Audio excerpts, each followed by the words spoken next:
CM Revanth రెడ్డిపై మాజీ మంత్రి హరీష్ రావు తీవ్ర విమర్శలు చేశారు. మైనార్టీలను కాంగ్రెస్ ప్రభుత్వం మోసం చేసిందని విరుచుకుపడ్డారు.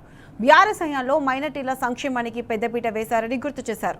సిద్దిపేట విపంచి ఆడిటోరియంలో తురక కాశీల సభ జరిగింది. తురక కాశీలకు హరీష్ రావు పనిముట్లు పంపిణీ చేశారు. తురక కాశీల కష్టజీవులు అని, వారి చేతుల్లో పగుళ్లు కాదు జీవితాల్లో వెలుగులు రావాలని హరీష్ రావు అభిప్రాయపడ్డారు. తురక కాశీలకు ఇవ్వాల్సిన నిధులపై అసెంబ్లీలో గళమెత్తుతానని హరీష్ రావు స్పష్టం చేశారు. తురక కాశీలకు 5 కోట్ల రూపాయల నిధులు కూడా ఇవ్వడం లేదని మండిపడ్డారు. మన తుర్క కాశీలకు కూడా మోసం చేసినారు. నిజానికి తుర్క కాశీలు కష్టాన్ని నమ్ముకున్నారు. మీరందరూ కూడా ఎండలో బండల్ని కొడుతూ మీ జీవితాన్ని వెల్లదీస్తూ ఉన్నారు. ఇవాళ మీరు ఆ వృత్తిలో మీ చేతులకు పగుళ్ళు వస్తూ ఉన్నాయి, కానీ మీ జీవితాల్లో మాత్రం వెలుతురు రావడం లేదు. ఇవాళ మీ తప్పకుండా మీ జీవితాల్లో వెలుతురు రావాలి. ఇవాళ ఇంత కష్టజీవులు ఎవరైనా ఉన్నారా అంటే ఎవరు లేరు, మీరే. ఇవాళ అందరికంటే కూడా నిజంగా మండు టెండర్లో ఆ బండని కొడుతూ బతికేంత కష్టం ఇంకెవరికి ఉండదు. మరి మీ జీవితాల్లో మార్పు రావాలి.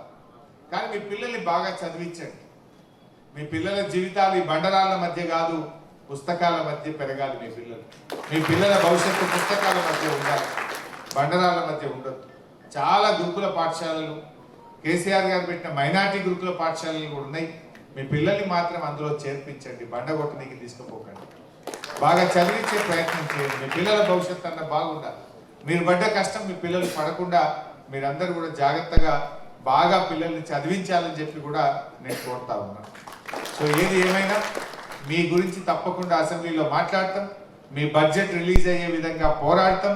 భవిష్యత్తులో కేసీఆర్ గారి ప్రభుత్వంలో మీకోసం ప్రత్యేకమైన కార్యాచరణ చేపట్టి అన్ని రకాలుగా మీ జీవితాల్లో వెలుతురు వచ్చే విధంగా కూడా కృషి చేస్తామని చెప్పి కూడా మనవి చేస్తూ, మరి ఇంకా నా కాన్స్టిట్యున్సీలో సిద్దిపేటలో కూడా ఎవరన్నా మిగిలిపోతే ఆమీర్ సాబ్ అంత దూరంకి వెళ్ళి 50 ఇచ్చాడు.